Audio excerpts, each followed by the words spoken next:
पहले यह सुनी सुनाई बातें थी कि पाकिस्तान की सरकार पाकिस्तानी सेना के हाथों की कठपुतली है, लेकिन अब यह सच होता दिख रहा है। ऑपरेशन सिंदूर के दौरान भारत से मात खाने के बाद पाकिस्तान अपनी सैन्य रणनीति बनाने में जुटा है और अब ऐसी रिपोर्ट्स सामने आ रही हैं कि असीम मुनीर को पाकिस्तान का सुपर पीएम बनाया जा रहा है। जी हां, असीम मुनीर के लिए पाकिस्तानी सरकार अपने संविधान में संशोधन कर एक ऐसा पद तैयार कर रही है जिसके हाथों में न्यूक्लियर बटन से लेकर किसी देश पर अटैक करने का फैसला लेने तक सारी जिम्मेदारी होगी। इससे पहले पाकिस्तानी सेना कहीं भी हमला करने से पहले पाकिस्तानी सरकार से बात करती थी, परमिशन लेती थी, लेकिन अब ऐसा नहीं होगा। नमस्कार, मैं हूं आपके साथ अवनीश और आज के वीडियो में मैं आपको बताऊंगा कि कैसे असीम मुनीर को पाकिस्तान का सर्वे सर्वा बनाकर शहबाज शरीफ सरकार पाकिस्तान को फिर से तानाशाही के दौर में धकेल रही है। लोकतंत्र में देश से जुड़े सारे फैसले लेने का काम चुने हुए प्रधानमंत्री या राष्ट्रपति अपने सलाहकारों से सलाह करके लेते हैं, लेकिन पाकिस्तान में ऐसा नहीं है। लोकतंत्र का कब्र बन चुका पाकिस्तान पहले भी कई दफा बर्बाद हुआ है, तानाशाही के चंगुल में फंसा है। अब एक बार फिर से कुछ वैसी ही स्थिति बनती दिख रही है और इस बार तो खुद पाकिस्तानी सरकार द्वारा ऐसी स्थिति बनाई जा रही है। पाकिस्तानी सरकार खुद सैन्य प्रमुख को असीमित शक्तियां प्रदान करने जा रही है, जो भविष्य में पाकिस्तान की मुश्किलें ही बढ़ाएंगी। रिपोर्ट्स की माने तो शुक्रवार 7 नवंबर 2025 को पाकिस्तानी सरकार अपने संसद में एक बिल ला रही है जिसका मकसद पाकिस्तान में सिक्योरिटी स्टेट फ्रेमवर्क को स्थापित करना है।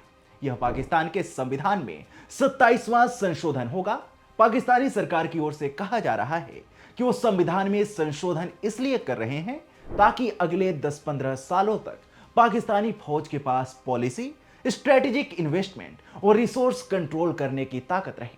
शहबाज शरीफ सरकार के इस फैसले का असर यह होगा कि असीम मुनीर न सिर्फ फौज से जुड़े फैसले लेगा, बल्कि पाकिस्तान के कथित संसाधनों का कहां इस्तेमाल होगा यह भी अब उसी के हाथ में है।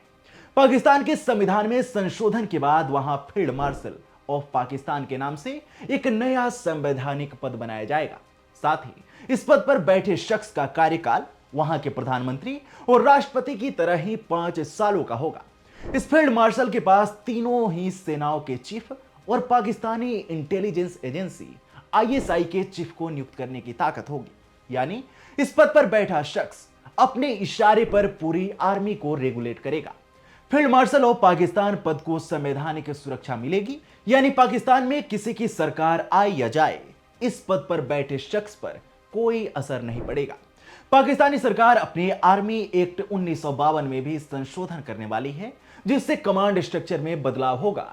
कहने का मतलब यह है कि पाकिस्तान की आर्मी अब किसी भी तरह से पाकिस्तान की सरकार से जुड़ी नहीं रहेगी। आर्मी से जुड़ी हर चीजों पर फैसला अब फील्ड मार्शल का होगा। आर्मी कब क्या करेगी, किस पर हमला करेगी, कब और किस पर न्यूक्लियर अटैक करेगी, यह सारे फैसले अब असीम मुनीर करेगा। पाकिस्तान की विपक्षी पार्टियां भी शहबाज सरकार के इस फैसले का विरोध कर रही है। विपक्षी पार्टियां इसे लोकतंत्र को कुचलने वाला कदम बता रही हैं। रिपोर्ट्स बता रही हैं कि असीम मुनीर पूरी तरह से खुद को सुरक्षित करने के लिए शहबाज सरकार से यह करवा रहा है। संवैधानिक संशोधन से उसे स्ट्रेटेजिक, सिक्योरिटी और डेवलपमेंट से जुड़े अहम फैसलों में कानूनी अधिकार मिल जाएंगे, जिससे वह पाकिस्तान के प्रधानमंत्री और राष्ट्रपति के बराबर प्रभावशाली हो जाएगा। पाकिस्तानी सरकार के इस फैसले का बड़ा असर भविष्य में देखने को मिल सकता है। जैसा कि आप जानते हैं कि पाकिस्तान में सत्ता की संरचना हमेशा से सिविलियन वर्सेज सेना की रही है। अब शहबाज सरकार द्वारा किया जा रहा यह संवैधानिक संशोधन पाकिस्तान में सैन्य सत्ता को स्थायी और कानूनी रूप दे देगा।